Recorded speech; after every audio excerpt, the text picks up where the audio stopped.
One day I'm gonna be everything I wanna be. I don't let it get the most of me. One day I'm gonna be free. I wanna be everything I'm gonna be. My future right in front of me. One day I'm gonna be free. I wanna be free. Then let me be free. One day I'm gonna be free. Mentally and physically, emotionally and spiritually. Yeah. One day I'm gonna be free. I'm standing at the crossroads, feeling like a lost soul. Don't know where I wanna go, but all I know is I wanna be free. They telling me to let it be, but that just ain't in me, no. Jealousy and envy, but all I see is I wanna be free. See everything I wanna be, exactly what I'm gonna be. Don't let it get the most of me. Eventually, I'm gonna be free. See everything I wanna be, exactly what I'm gonna be. Yeah. One day I'm gonna be free. I'm gonna be free. Let me be free. One day I'm gonna be free. Mentally and physically, emotionally and spiritually. Yeah. One day I'm gonna be free. I told them take their aim off me. Stop trying to get a name off me. If they would just let me be, I'm gonna be free. I told them take them chains off me and throw away the locks and keys. If they would just let me be, eventually I'm gonna be free.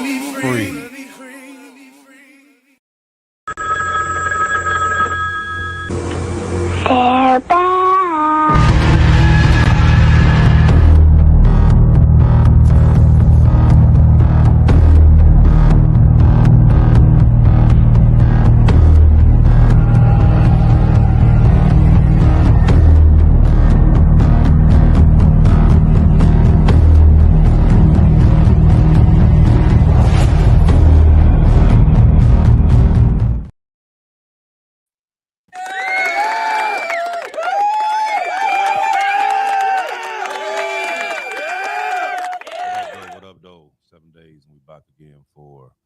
Another episode of Dominant Effect. I'm Marsh Bishop. We got Mike Ball.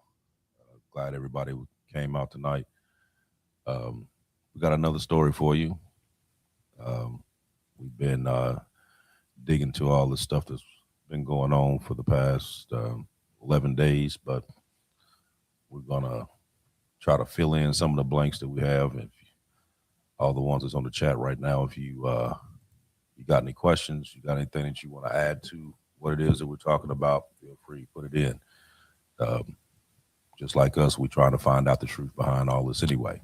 So the more information we get, the better. But over the last week, the world may have crossed into one of the most dangerous geopolitical moments that we've seen in decades.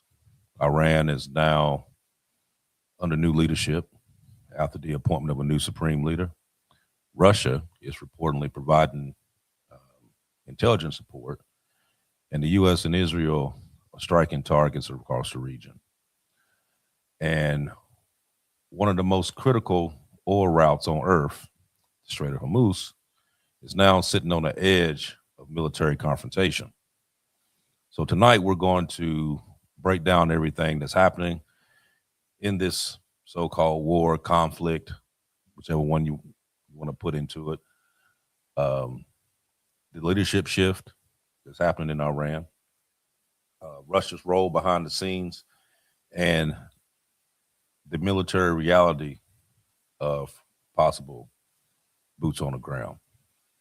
And the uncomfortable question that nobody seems to be asking is who actually is benefiting from this conflict? But before we talk about all the players that's involved, we need to understand how this situation escalated so quickly in the past week.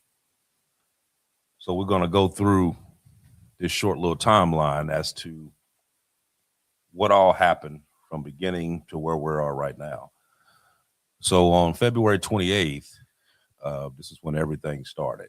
And the United States and Israel launched a massive coordinated strike against Iran called Operation Epic Fury. And hundreds of strikes was targeted. Um, Iranian missile sites, you had air defenses, you had actual strikes on military leadership. And during those opening strikes, Iran's supreme leader, Ali Khamenei, was killed, along with 19 of his senior officials. So then we drop down to March 1st and 2nd. This is when Iran actually starts to retaliate. And they responded with ballistic missile attacks, drone strikes. And a lot of those targets included U.S. bases, a lot of the Gulf countries, and Israel. That conflict itself just kind of rapidly spread it throughout the borders. So you had the UAE, you had Dubai, you had Israel. Then there was a lot of other news that came out, said that there was something that went over to Turkey and different things like that. But a lot of that, come to find out, was actually false. It wasn't an actual strike in Turkey. But we'll dig into that part a little bit later too. Then you have right around March 3rd and 4th, where we had this massive air campaign where the U.S. and Israel launched continuous waves of strikes across Iran. And those strikes targeted missile launch sites, again, air defense systems, military infrastructures. You had thousands of targets that were hit the first several days of this operation. And the goal of that was to reduce Iran's ability to put on full-scale missile attacks. Then we dropped down to March 5th and 6th, was more of like a regional escalation. And that conflict there extended beyond Iran. And that's where you had a lot of missile and drone strikes that hit a lot of the Gulf countries. It hit Israel. It hit regional bases. It hit embassies. And also during that time, you had Hezbollah and Lebanon opening up another front against Israel on that end. And this significantly increased the risk of that border regional conflicts that they had going on, which is still going on.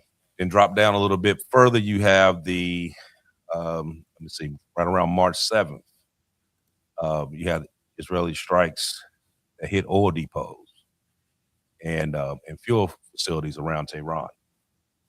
You had attacks that created smoke cloud environments concerns throughout the city. They said that on several occasions that there was so much smoke there that it blocked the sun, and when it rained black. Well, that's from that big, when you explode something like a refinery or any type of stuff regarding petrol or oil, man, there's just, that shit is just endless. Yeah. Right. On the 8th is when the Iran Assembly selected, what is his name? Motabi Kalani as the new supreme leader, which is actually the son of the assassinated supreme leader. We're gonna get into him as well to kind of give you a rundown as to who exactly he is and the reason how he ended up in that position. March 9th and 10th, you had the escalation that was in the Persian Gulf, and Iran threatened to block the oil shipments through the Strait of Hormuz. And those routes there carry roughly 20 to 30% of the oil that supplies the world. And the It's a big U.S. chunk. Navy what's that? It's a big chunk of oil. I mean, 20% goes through the strait. Right. And so the U.S. Navy also started hitting a lot of these Iranian mine laying vessels that were trying to put mines in the water in the strait. And during that time when they first started talking about that, that's when oil prices just took off to the ceiling at that point. And I think once it actually started, well, before it started, we was right at roughly $56 a gallon. 56 bucks per barrel. Yeah, a barrel. Sorry, a barrel. And then it jumped up to well over $100. And a lot of these people that I've watched on different stations is talking about that it could actually go up way higher than that. Some experts were saying that it could go up to at least $200 a barrel, depending on how long this conflict continues to go. So that's on the 10th. Today's the 11th, correct? Yep. I was looking at something earlier, and they said that in these past 11 days that we have spent close to $12 billion on this effort so far. That's just basically just adding on to the deficit that we already sitting at, what, 39 trillion as it is. Now we steady adding on basically $1 billion a day. It's what we basically adding on to this. So that's going to become more of a conflict. Even though it's going on there, it's going to be more of a conflict here because, of course, everything's going to start raising.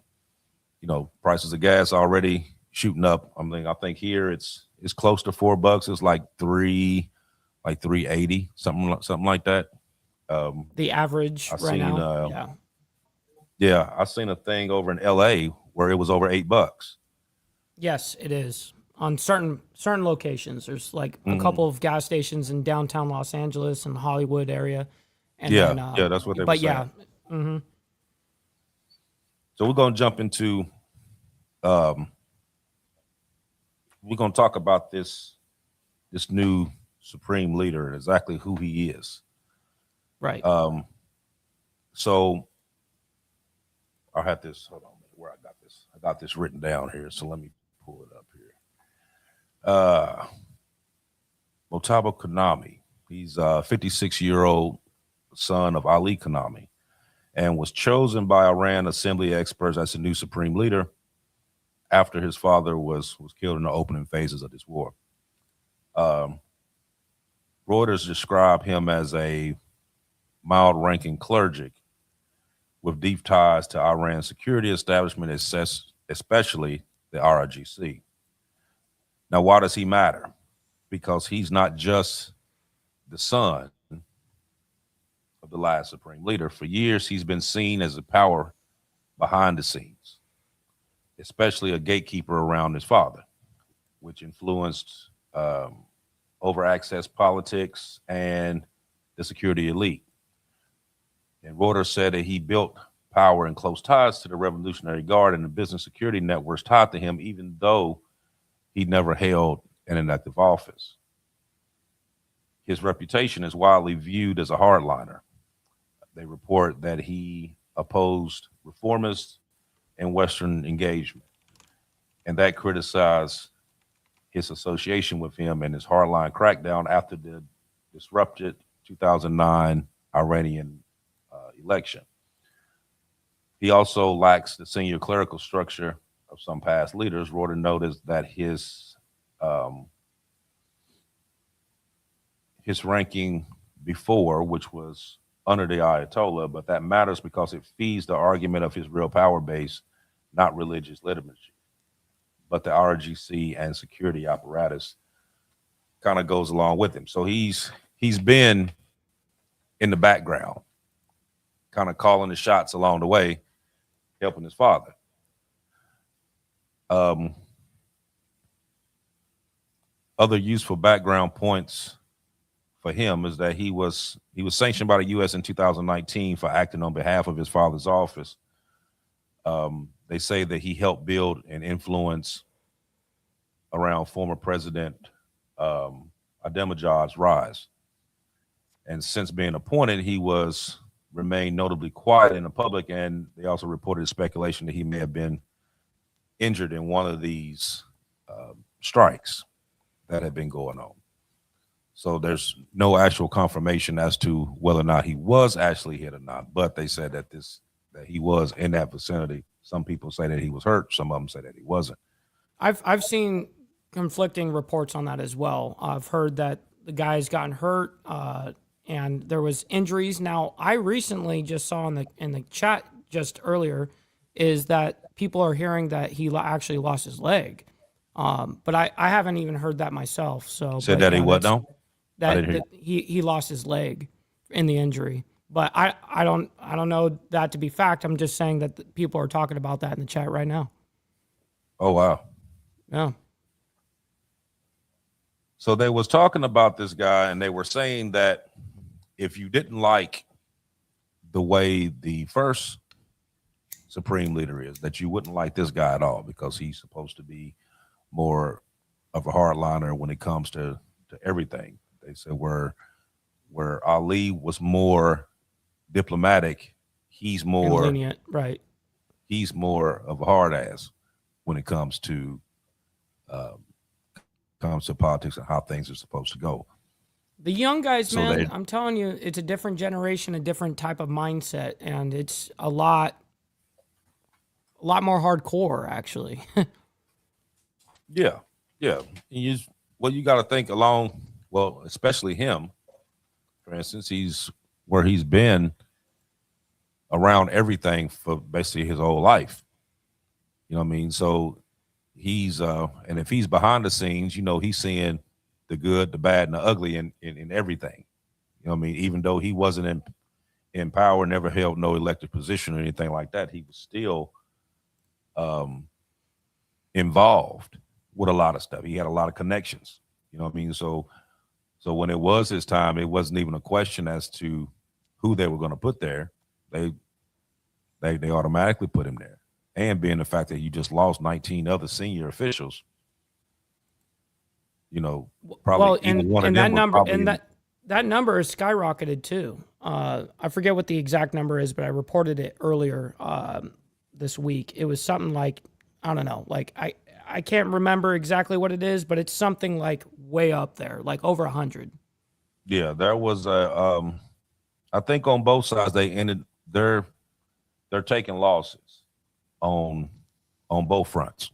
They're taking losses. Well, in Iran attacking the U.S. bases in like places like Qatar and stuff like that, they're not really making good neighborly decisions at the moment because their neighbors don't like that shit.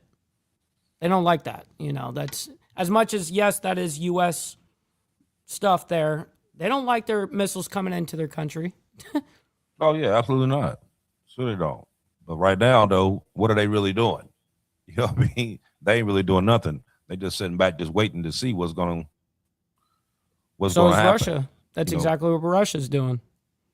Yeah, that's exactly that's what Russia's doing. That's what China's doing. That's what the world is watching it. Right. But they watching to see what's getting ready to go on next. Over in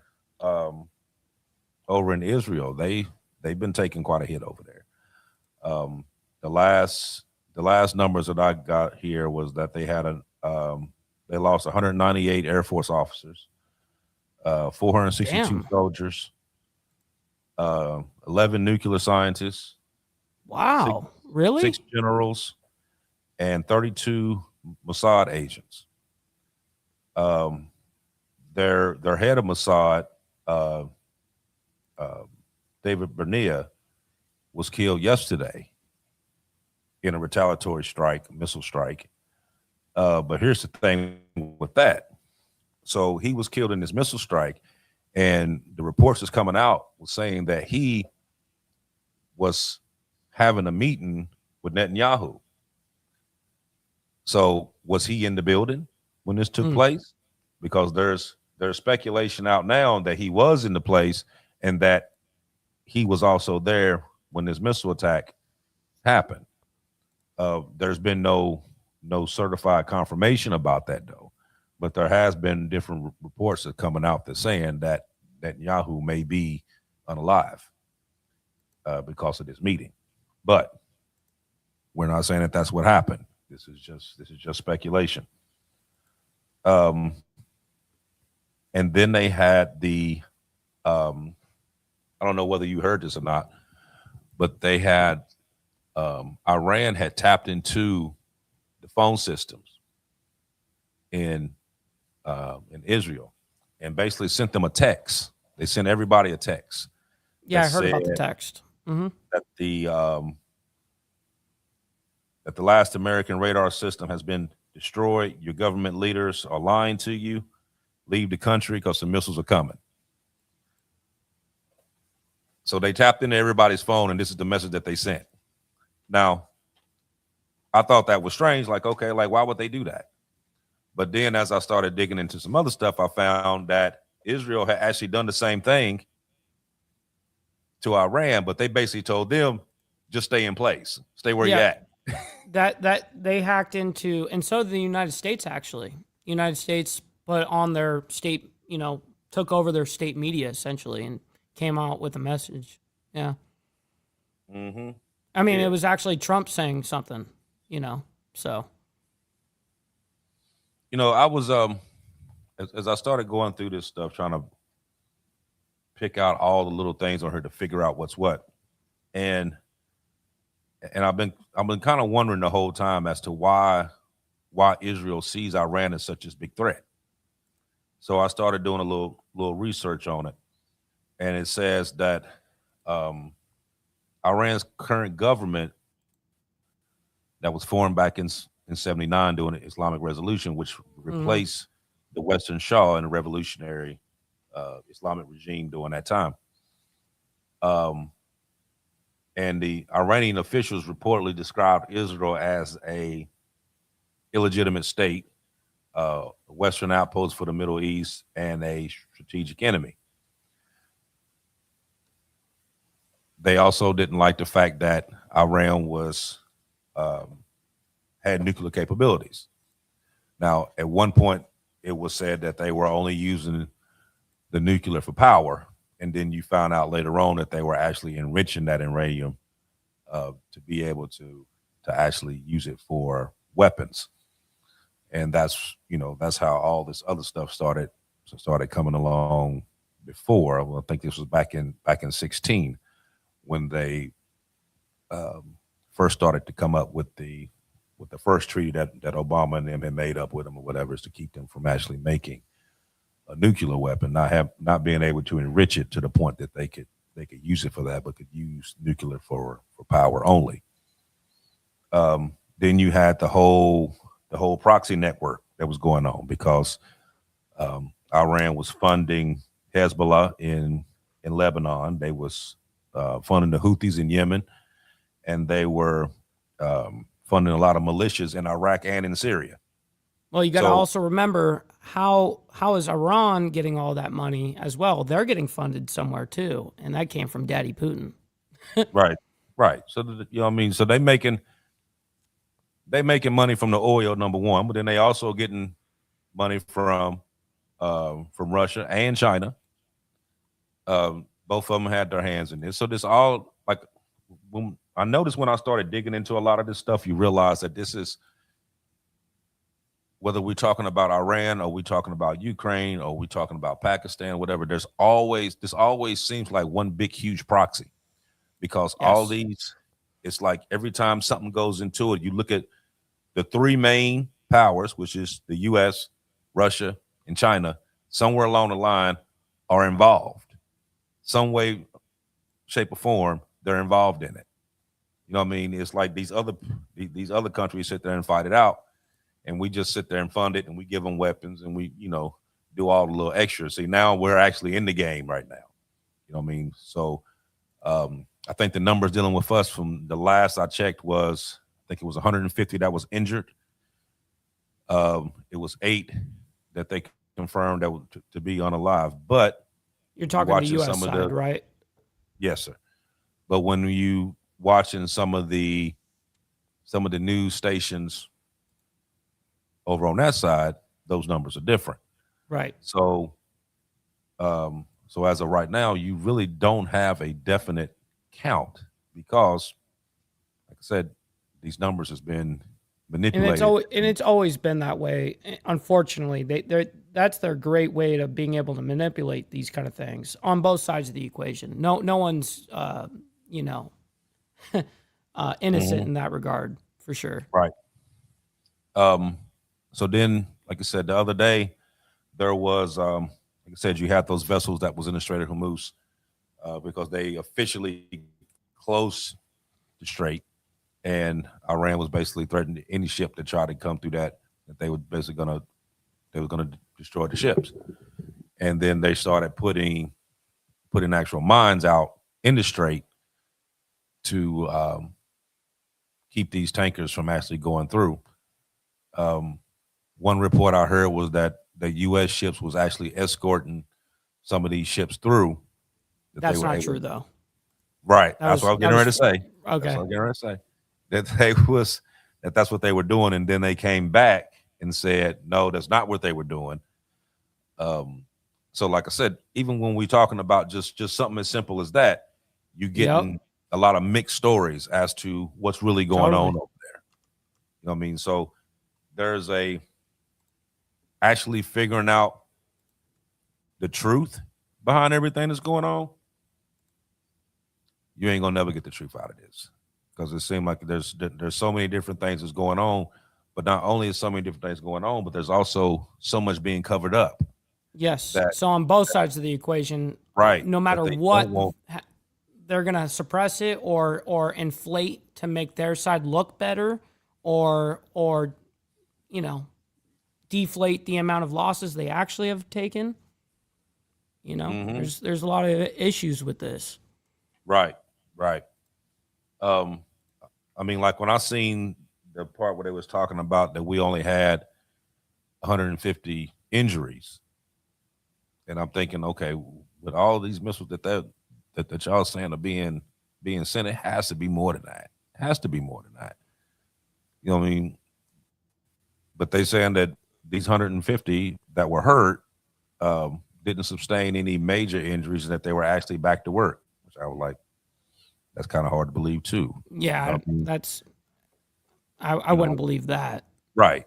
Like I seen the one where that CIA building they got blew up. Like, who knew that building was getting ready to get blew up?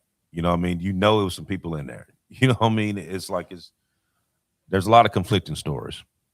Well, and something real quick, because you were talking about the strait a little bit. I have this that I reported on this morning. It's somewhere in here, but I just wanted to show you. President Trump, the rising cost of oil and the strain on stockpiles of expensive. Hey, by the way, Toxic Bacon 56 coming in with the 200 to skip ahead here to the strait. 534 THAAD interceptors during last summer's Iranian operation.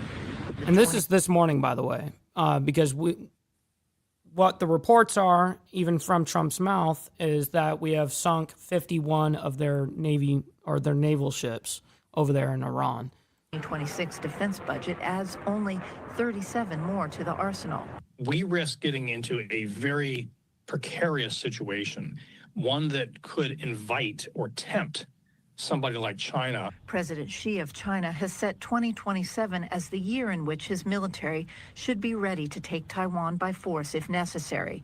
The U.S. Navy will need missile defense systems for its bases throughout the Pacific. Like, that is so much money. I mean, I just think of stuff like that. Like, look how much money is just being spent on just...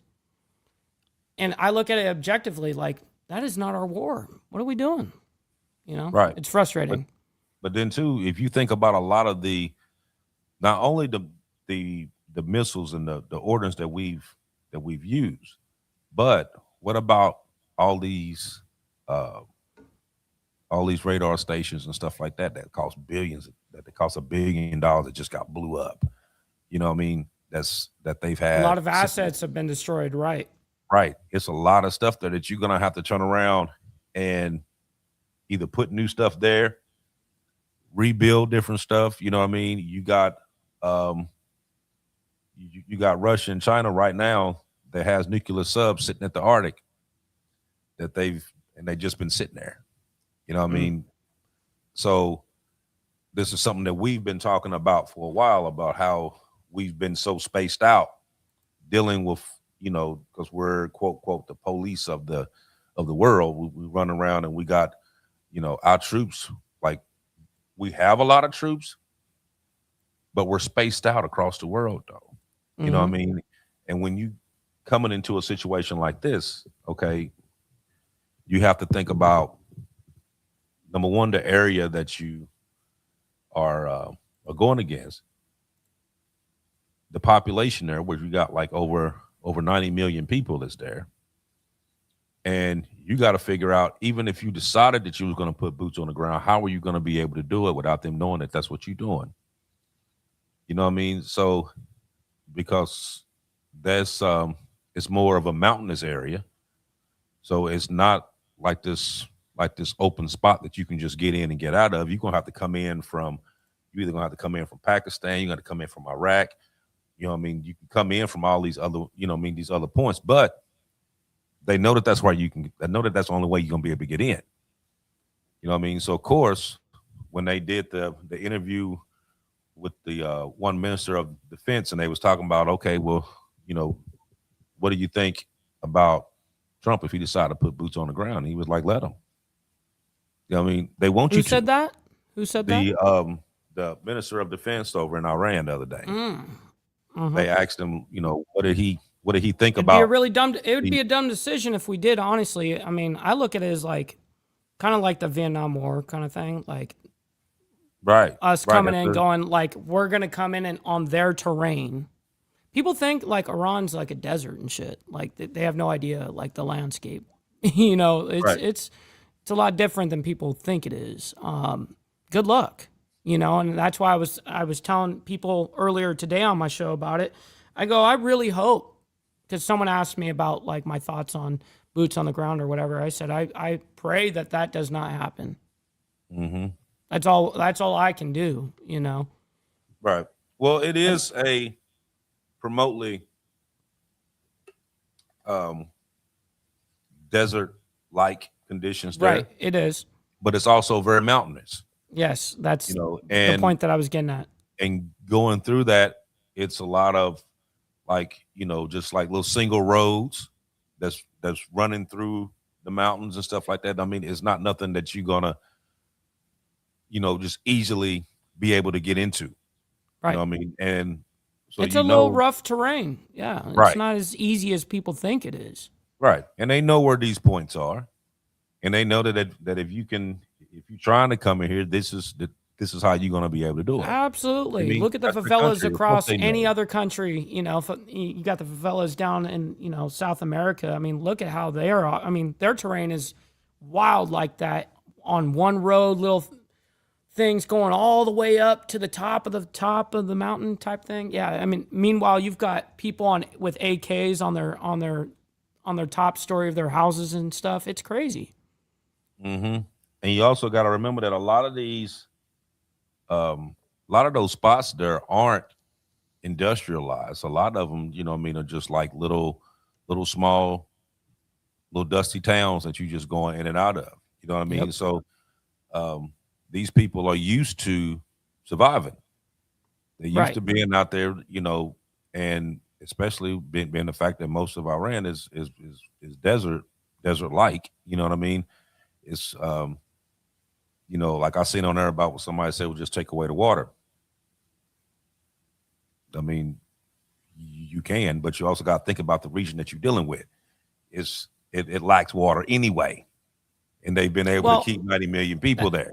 That just made me think, like, yeah, where do they get their water supply from? You know, like I don't know the answer to that. I mean, I couldn't even begin to go through the whole dealings as to how they getting it. But you know they getting it if they got 90 million people there. You know what I mean? Absolutely, facts. Like I said, like not all these people live in the city. A lot of them, you know, they're spaced out throughout that region. You know what I mean? So I don't know whether they're digging down, making wells, stuff like that. You know what I mean? It's all very possible. Don't know. Don't know. But I do know they've been able to survive. So they got a way of being able to do it. You know what I mean? So it's not like you can just like you just go and clip the switch on the water. Like, yeah, in the city, yeah, you can make them in the city, but them ones that stay out there in them regions and stuff like that, you're not hurting them. But let's talk about Russia since we bought that up a Sure. few seconds ago, and we're going to talk about their role behind the scenes. So you know, Russia and Iran were not always close partners, but during the Cold War, that's when their relations were kind of complicated because Iran had strong ties with the West because of the Shah. So Right. Well, he that was we put cool in with the place. West. Right. Right.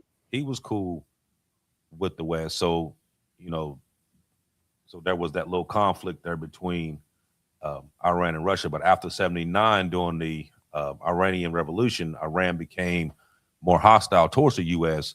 And over time, Russia began cooperating with them in different areas. And their partnership kind of strengthened throughout the years, especially because of they had things in common. They were both getting sanctioned by the West. Mm-hmm. You had the Syrian civil war that Russia helped with. You had NATO expansion tensions that was going on, and then you had Russia's war with Ukraine. So both governments kind of shared that strategic goal is to basically try to reduce the U.S. influence and their actual global policies. So they ended up signing a couple different treaties amongst each other, basically saying that if you mess with us, then you got to mess with them. You know what I mean? And this was a treaty that Iran, China, Russia, and North Korea had signed, basically just making like the new Axis powers type deal. You Like know a what I mean? If little you mess with one, treaty. you mess with all of us. Yeah. Right. And then you had Russia that sold a lot of missile defense systems, including the S-300 air defense systems. They sold them a lot of radar systems. They sold them missile technology. And that S-300 is important because it can shoot down aircraft and cruise missiles from long range, making it harder for a lot of the harder for their enemy forces to actually strike a lot of Iranian targets. Because as we said before in some of these previous shows, a lot of Iran's military stuff is underground. A lot of their bases Yes. is built underground. You know, they showed a thing the other day where they had literally went out and had painted. Did you hear about this? About how they painted airplanes on the runway to make it look like it was jets there? Yeah, and they also see that? they also bought inflatables. No kidding. They actually bought inflatable like tanks and stuff like that, and to be a huge decoy. I don't know if it actually worked out for them in that regard. You know what I mean? If it actually did fool them, I don't know.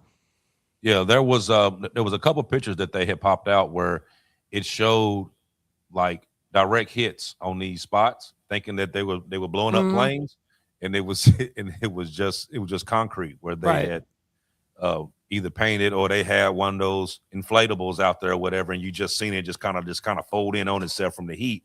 That's and it crazy. was right. They were doing all kind of little tactics to try to throw the forces off because I mean you doing a flyby. You're not up Well, close enough and, to see. and exactly just what's like how going you on. were talking about how everything is underground for them, because they know that their opponent, their enemy, which is us, we own the skies, you know, and they've always known that.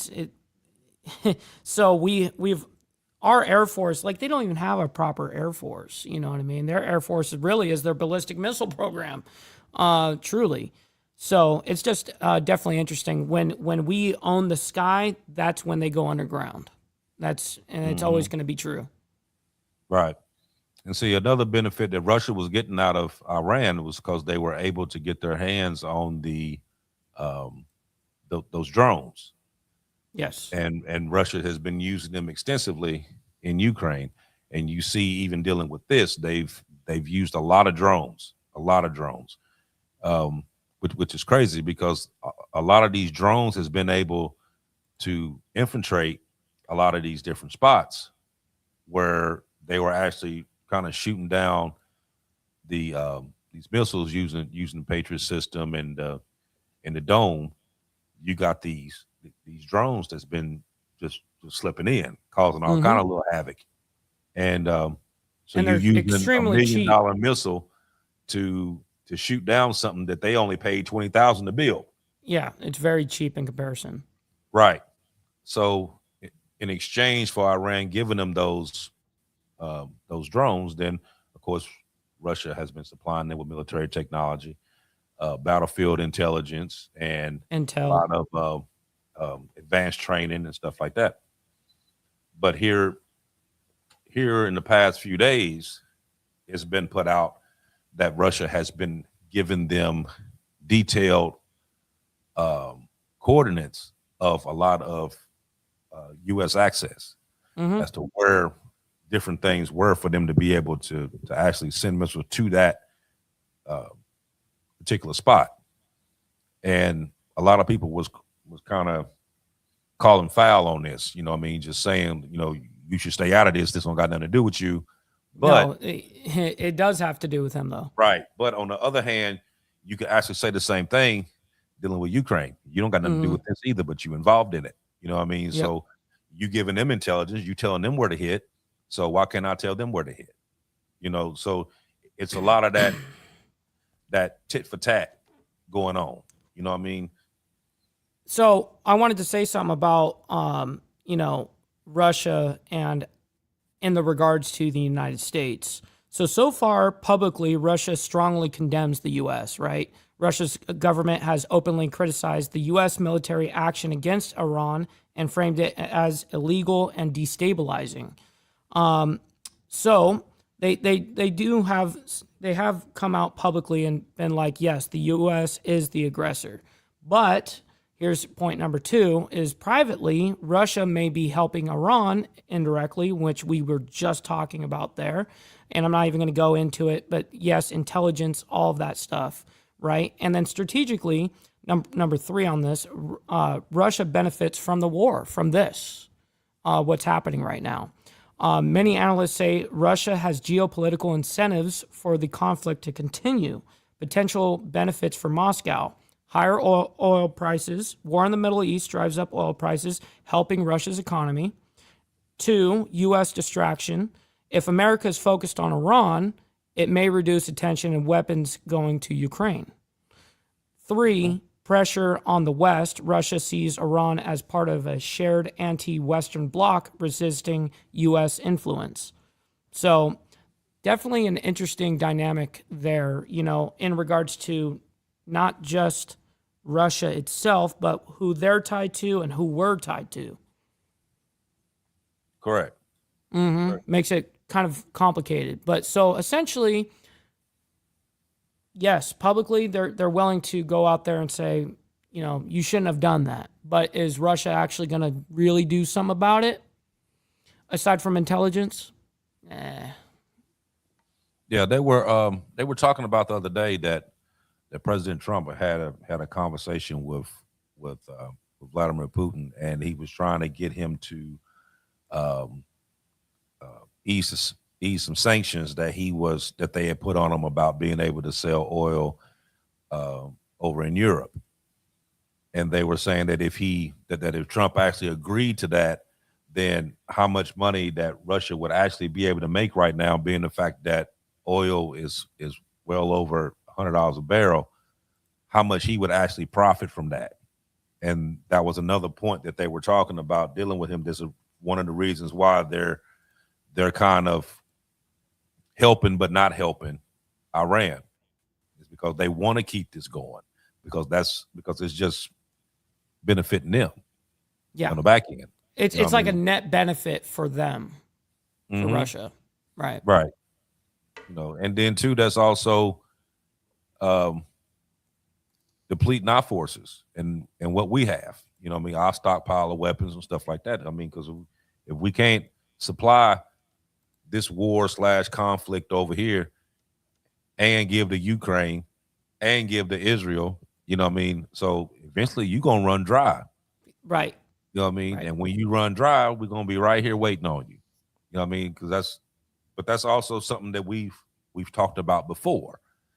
You know what I mean? That if we kept on the progression that we was going, and if something like this did take place to where we were scattered out like we were, what would happen? You know, when they was talking about, for example, when we was talking about Taiwan, talking about China wanting to take over Taiwan by 2027. Well, Right. if we're depleted and we're sitting here dealing with Ukraine, Iran, you got what we just did in Venezuela. There's something else that's going on. For Cuba.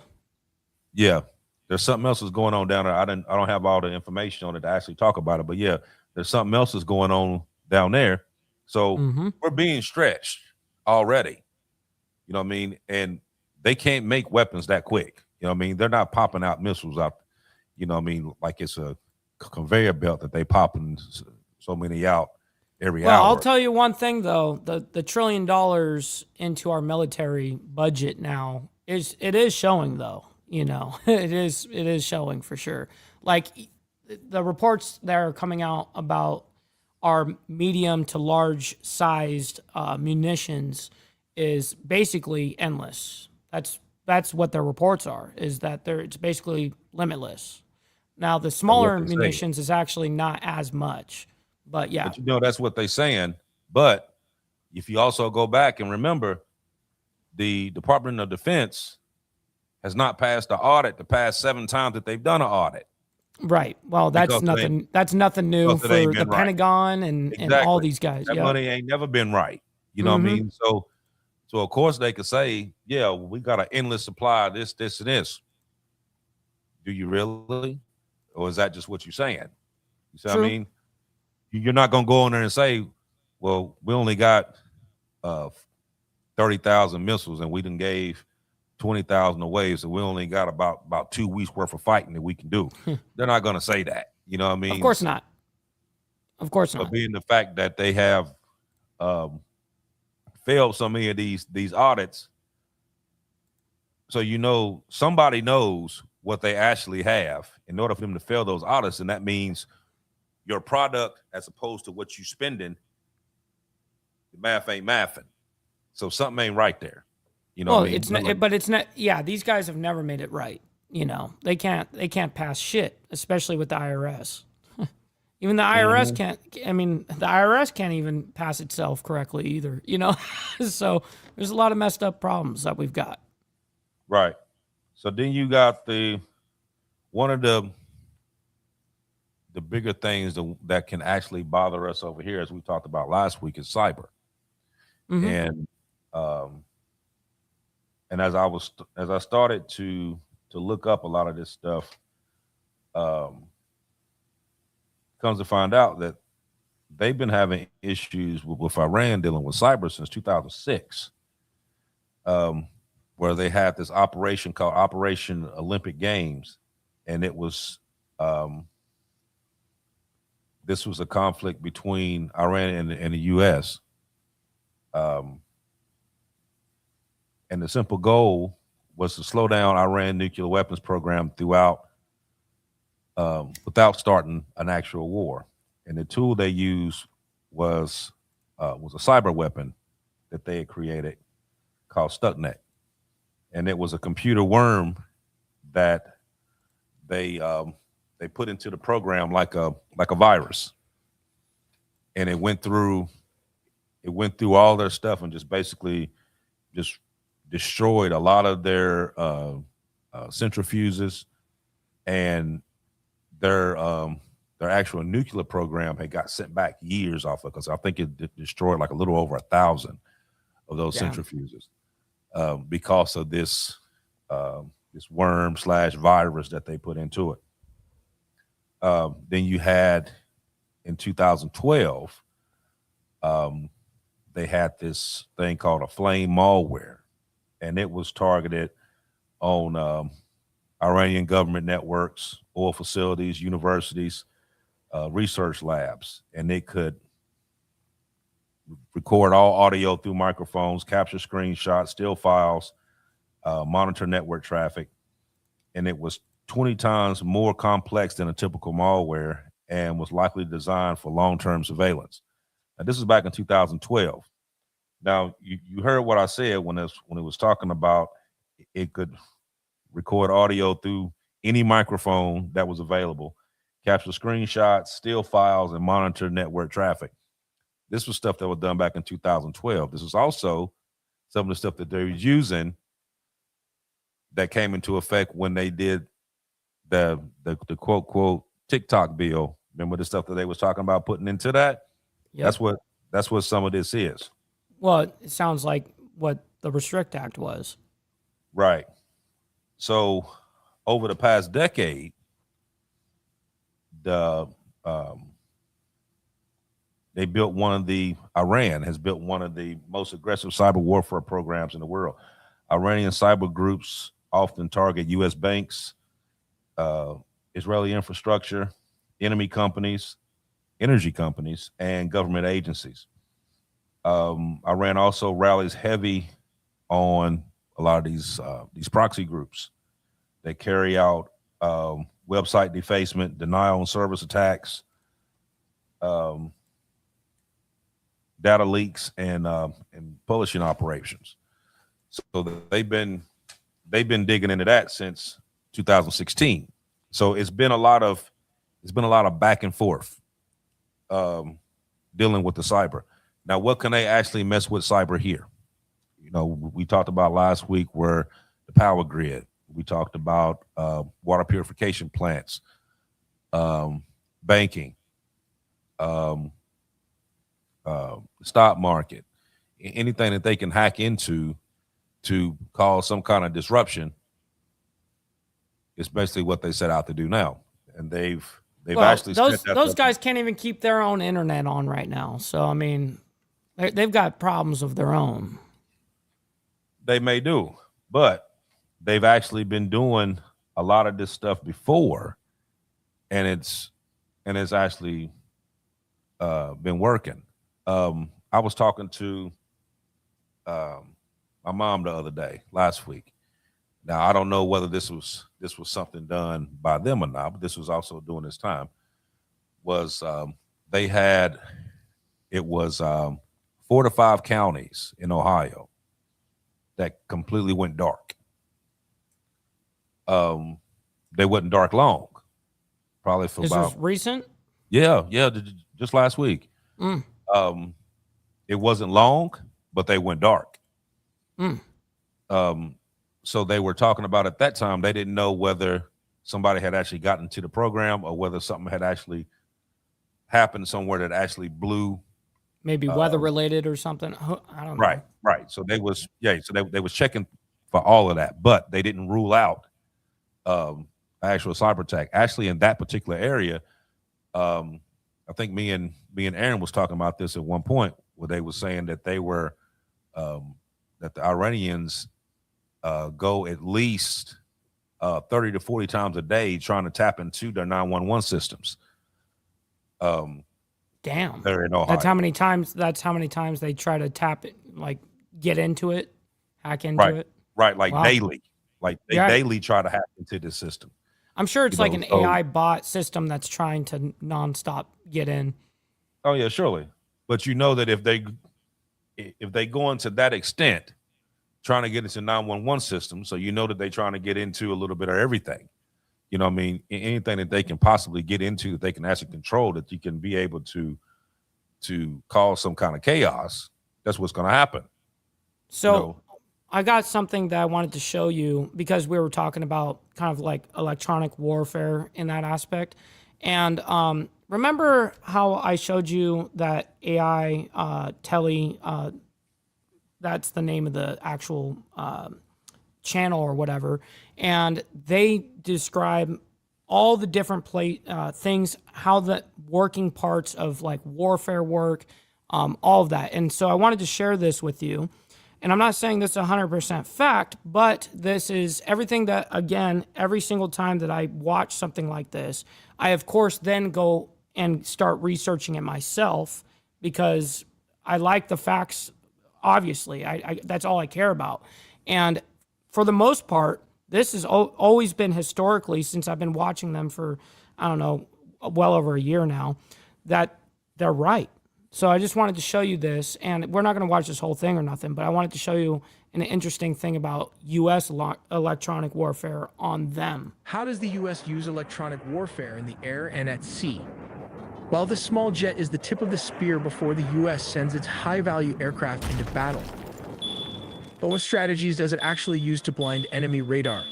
First, it can use spot jamming to completely overwhelm the enemy's sensors. Second option is it can also create a digital duplicate of itself, tricking enemy missiles into locking onto a phantom target. And the military has another third trick up its sleeve, beaming fleets of fake jets directly onto the enemy's radar screens. But they don't just fire up these electronic weapons blindly. Here's the secret. They've been mapping the enemy's radar systems for months, gathering critical intelligence before transferring all that data directly into these targeting pods being flown by these jets. This is the EA-18G Growler's Advanced Electronic Warfare System, where the electronic warfare officer controls all the active jamming pods. There's like two different men on here there, aside from the pilot, that are actually jamming and doing a whole bunch of shit. The rear seat occupant, known as the ECMO, Electronic Countermeasures Officer, is the critical human element. While the pilot flies the jet, the ECMO controls all jamming systems in real time. He can choose the correct jamming techniques with this ALQ-218 radar. He can use spot jamming to disable a radar like this one. Once the Growler's sensors sniff out the exact frequency of an enemy radar, it doesn't just make noise, it focuses over 10 kilowatts of raw electromagnetic power directly at it. It burns through the system's processing like a blowtorch, blinding the defense grid completely. But the Growler also can emit the Phantom Fleet. It doesn't just blind the enemy, it plays mind games. It catches an incoming radar pulse, scrambles the data, and fires it right back. Suddenly, the radar operator sees dozens of ghost fighter jets swarming their screen. Panic sets in, surface-to-air missiles are fired, but they lock onto Phantoms, detonating the empty sky. But how does it use the bait-and-switch strategy?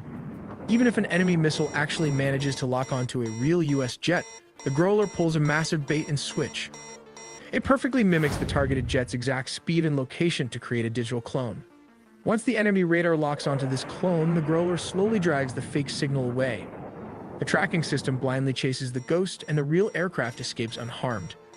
Then there is this danger zone or burn-through. Jamming, however... Now, I just wanted to show you this because this is totally interesting in the aspect of electronic warfare. And then it goes in depth about all the other ways that we do this, but this is just clearing the road essentially for a B2. Essentially, that's it. Then it goes into in depth about how electronic warfare that the United States plays in. So I'll leave you guys the link so that you guys can go check it out as well. So I don't take up the entire show with that. No, you fine. I didn't even know about that. That's actually pretty neat how they came. And there's so much more than just that one little point. I mean, it's only a 10-minute video, but it's phenomenal. Mm-hmm. Yeah, I did get a thing I looked at earlier today where the U.S. Navy had deployed the E-6B. That's the Mercury Nuclear Command aircraft. I can say airplane. And it's over in the Middle East now. Do you know what? Are you familiar with that aircraft? What's the name of it? The E-6B. Not off the top of my head, no. Okay, it's basically it's what they call you can look it up. It's basically what they call the doomsday plane. That's the actual aircraft that gives out final orders to like your subs, your bombers, Mhm. and your command and control stations. So it basically flies through and it gives out. That's what gives out the orders to do what. You know what I Wow. mean? Now they just sent this plane to the Middle East. It just got there yesterday. So a lot of them are wondering, like, okay, why is that plane there? You know what I mean? Right. If this is just a conflict, you know what I mean, something that they said was going to be done. First they said a week, then they went to 3 weeks, then they went from 5 weeks. Now they talk, then I heard one report where they said that it could last all the way up to September. You know what I mean? What's the why you got that plane there? You know what I mean? Unless you Well, we got all of our major assets there. I mean, we've got the biggest presence actually since 2003 when we invaded Iraq, right? right, I'm with you on that. Now, We're even more heavily than we were then. they got a lot of stuff there, because they got a lot of B2 stealths and all them. They got them over in Diego Garcia and all them. They do have them there. Now, what I'm talking about is this particular plane here, though, because this particular plane here, you don't even see unless some shit gonna hit the fan. This plane here stays parked. Like they do maintenance on this plane or whatever to have it ready, like in case it ever has to take off, then it's good to go. I'm gonna have to research that But this to have plane that because it's particular interesting. plane there, that throws out a lot of speculation to people who actually know what that plane's about. Mm-hmm. You know what I mean? Because a lot of people, service wise, they know that as the doomsday plane. That's the plane that flies. When you see that plane, then all hell could officially break loose with that plane being there, because that's the reason why it's there. It's just there to give orders. That's it. It doesn't drop bombs. It doesn't do none of that. It's there for one particular reason, just to give orders. You know what I mean? So for that particular plane to be there, throws a lot of speculation as to. Well, yeah, I mean, absolutely. I let's say this plane hasn't been used, like this since. I mean, however, maybe it's never been used. I don't know. Like they've only kept it perfect for an ideal situation. I mean, the GBU 58s or whatever it was called, the 30,000-pound bombs that we were dropping. The Pentagon and all of that, they prepared that exact bomb for that exact mountain in Iran 10 years prior. You know what I mean? They make munitions for specific things. And it's crazy the amount of intelligence and testing that goes involved in it. Like they actually tested those 30,000-pound bombs like a ton of times.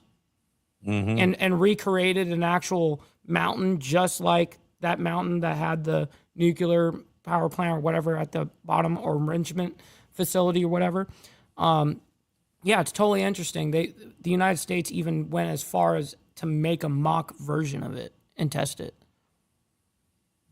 Now you see today that it finally came out that it actually was a Tomahawk missile that hit that school that killed those children. Yes, it was. And at first they were talking about that it wasn't our Tomahawk. Then they said that it was stolen, and they shot. I wish they would school. just be honest. Right, exactly. Like stop lying. You did it. Yes, you messed up. You hit the wrong spot. Listen. Here's the thing that I don't know if I told you this yet or not, but I've been following that story hardcore since I've been made aware of it. We totally did that. Now, let me go ahead and just say one thing, is that 10 years prior, that exact location was actually used for military purposes. It's on the base, of course, but then they had bad, faulty intel, and they should have reconfirmed this kind of shit, because we even do the same exact thing. You can call it stupid, dumb, retarded, whatever, but on our military bases too, we have schools and shit. That's just, it is what it is. And so we should have done some intel research like, hey, this is 10 years old intel on this. Why don't we confirm that that's not what that is, or it is what it is, right? You would have found out it was a school, Right. I mean, and I saw the layout. Being the fact that we have satellites that you can go as close to read a license plate number, you can go over top of there and see some little kids running around playing and say, oh, that's a school now. You know what I mean? There could have been some other intel, just like you said, to double check before you hit that school. You know what I mean? And then when I think the biggest part about that, what actually kind of pissed me off on that is that when they first started talking about it, then they started lying, trying to say somebody stole the tomahawk and did it. And then today, when they ask about it, and instead of them saying like, yeah, this happened, it was a mistake, you know what I mean, we're going to take full responsibility for that, blah, blah, blah, blah. One of them said, oh, I don't know nothing about it. Yeah, I know. A lot of people did that exact number right there. I don't know anything about it. Meanwhile, those tomahawks, there's only a few countries that have that kind of shit, and we're one of them. And so it's not like, oh, Iran did it. Well, what the fuck? They don't got tomahawks. Just saying, I mean, that was what the claim originally was. Oh, that was Iran that did it or some shit. I'm like, no, that doesn't add up. It was a miscalculated thing. It was tragic. And in warfare, everyone deserves the truth. I think, yes, we know as a nation, we're big boys and girls here. We know that there's going to be fuck ups. There's going to be tragedies. There's going to be accidents. There's going to be deaths. If you fuck up, the right thing to do is to be honest and transparent with your people. Mm-hmm. Absolutely. Exactly. What we sitting at? So we sitting at 108? Yeah, we did good. We went over a little bit. Yeah, we're going to tune it down. But I wanted to say this before we actually tune it down. History shows that a lot of these wars start small and then they grow larger throughout because of different reactions. You know what I mean? Like you said, like every action has an equal and opposite reaction. But know that the reaction that you give out may come back even harder or more than what you actually put out there in the first place.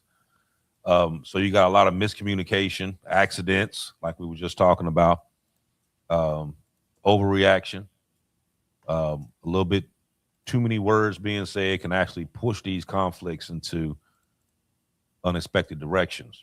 And this is why analysis around the world are watching this situation very closely.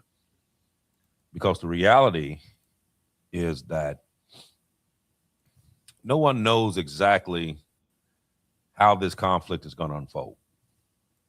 It could fade into just another chapter in Middle East tension, or it could actually fade out into an actual full war where these other countries are jumping in. Like I said, you got the UK that's sending their Navy over there. You got other countries that's sending stuff over there right now. This is not going to be a quick in and out, especially being the fact that these other countries are getting involved now. Sending their navies over there. Remember, we talked about this last week. You said it was going to be quicker. I said that it wasn't, and then we start seeing these other countries slowly starting to send their navy over there, send ordnance over there. Doing all this other stuff. They came in a little late. Right, it's brewing, and I'm thinking like it's already bad, but it's gonna take one or two things that's gonna happen to make it worse. You know what I mean? And I'm thinking two things. And I kind of call shit out ahead of time. So it's two things. Either one, something bad over there is going to take place, which like you're going to hit an aircraft carrier or something like that that's going to be really bad. Or two, something might happen here in the mainland, especially dealing with like drones, like a drone attack, dirty bomb, some shit like that, that would From that a would domestic happen, level, though. right? That would happen Right. to be like, okay, they did it. We're gonna lock in on them. You know what I mean? But with what happens over here, you got to be real careful about though, because it could be something that they plan to do over here, or it could be something that could be done over here as, I don't know the actual word to use, basically where somebody does something here and then they blame this person for doing it. You know what I mean? Mm-hmm. Kind of like how like Israel was doing stuff over in Turkey, but they were blaming Iran to do it. You know what I mean? That done it, and they found Right. out that it was actually Israel that done it. You know what I'm saying? I forget the actual word that you use for that, but you got to pay attention to it, because there's going to be something that's going to take place that's going to actually, is either going to intensify what's going on over there, or it's going to kill it altogether. You know what I mean? So just keep your ears open, everybody. Just pay attention to what's really going on, and always remember, it's not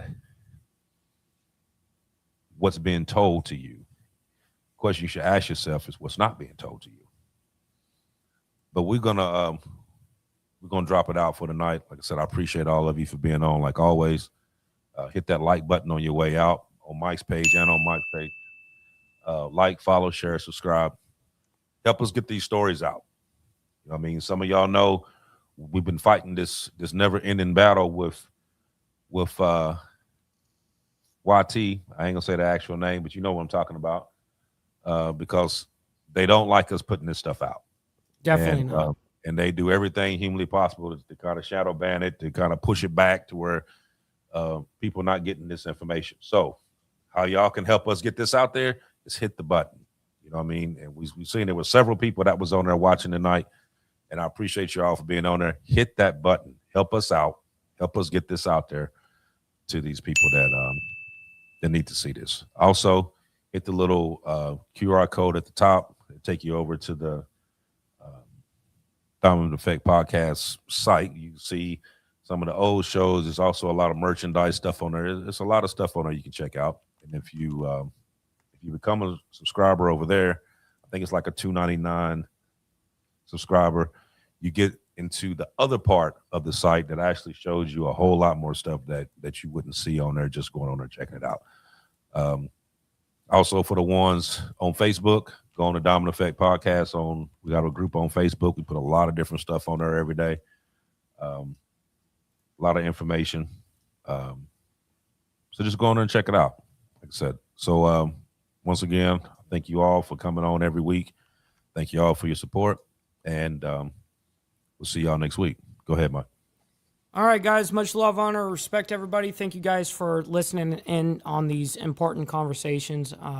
Very blessed to be able to have these conversations and have you guys listening.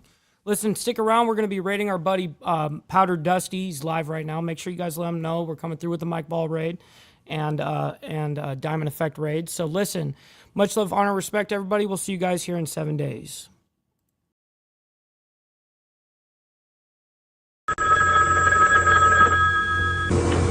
They're back.